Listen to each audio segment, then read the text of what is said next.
question from Istanbul. He said that although all the divine books revealed by God Almighty, we Muslims believe that the Holy Quran is the most perfected book amongst the others. In this way, aren't we consider God Almighty's words superior to one another? Are we considering Allah's mighty verses, certain verses, superior to other verses in other holy books? The fact is, the superiority of a statement depends on what it is about. And also it depends on a comparative system of judging the statements. Suppose I address a dog and make an excellent speech of what the dog should do in this incident. And I address a man and speak rubbish to him. This will be, in fact, a misplaced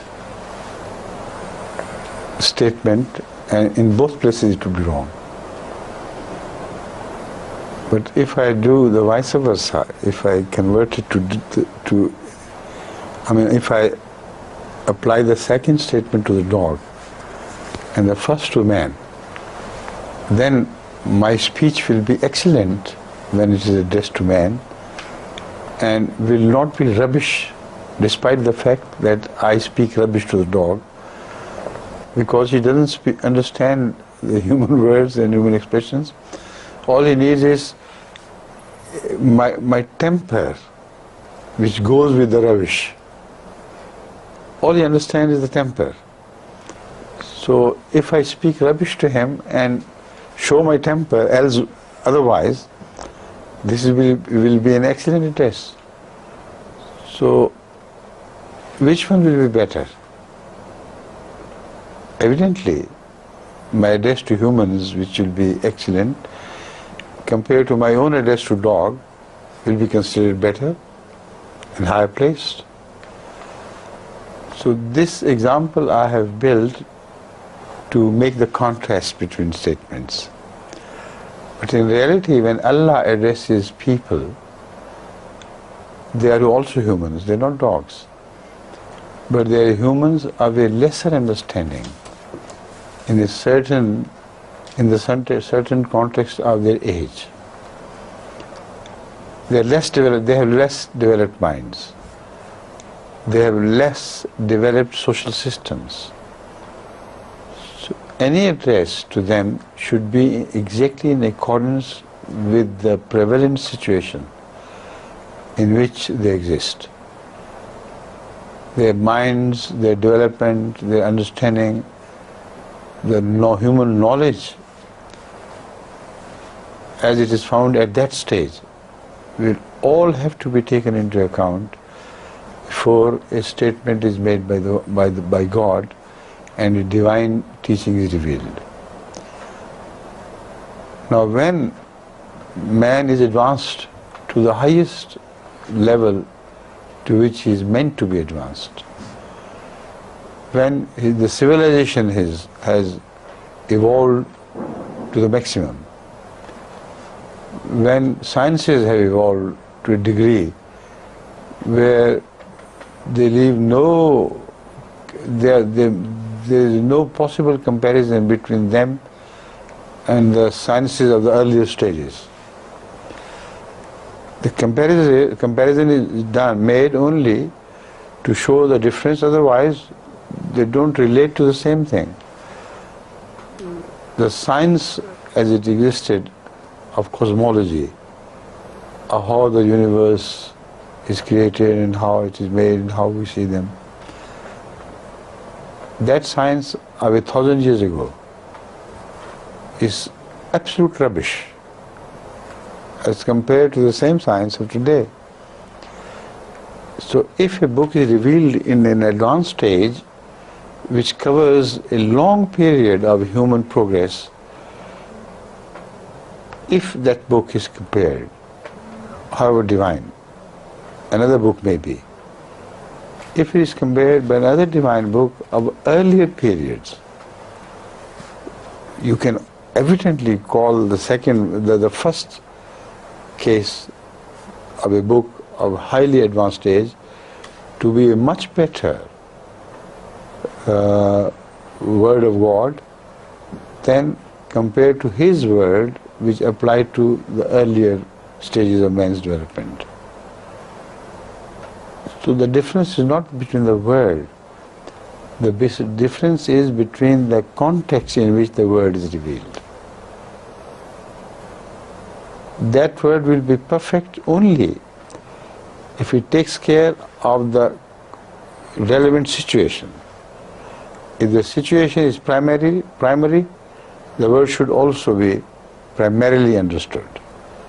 If the situation is advanced, then the word should be understood also in that context by advanced people, referring to it the advanced meaning. So a comparison can be made. The word of Allah can be compared with the word of Allah. Word will not change, but the situations to which it applies will change. As such, the word will also be adjudged good word or comparatively inferior, but not in reality inferior. And further, I can refer to a common human experience which will apply exactly to the situation. There are some very highly educated mothers, intelligent, good of speech and manners, etc. They may have children of different ages. When this mother will address an educated boy or a girl, she will address him or her in a manner as he understands these things in the best quality of the language. Please behave like this, please do not do this. You must keep in mind this and that and that. But when the same mother addresses her own child, who is young of age, who is still in her lap, will she address him exactly like this? Will she say, I beg your pardon, sir, what did you say a while ago? I should request you to behave properly and dress properly. Will she say that? If she says that, that would be rubbish. But the way she addresses the child in a language which the educated children of the same mother perhaps will not understand, but somehow she makes the child understand what she wants to say, in tones which are loving and yet muamalat, which do not carry any real meaning. But that speech, as compared to the speech which he makes in front of an educated child, can be compared as such in levels of excellence. Of course, one can say this is just a small thing. This speech is very poorly framed or made, and that speech is an excellent expression of that lady. So the lady is the same. The species differ, but again, both species are rightly addressed. We can refer to one speech as of a very low order, yet even in that low order it is excellent. So this must be understood in relation to God. Right?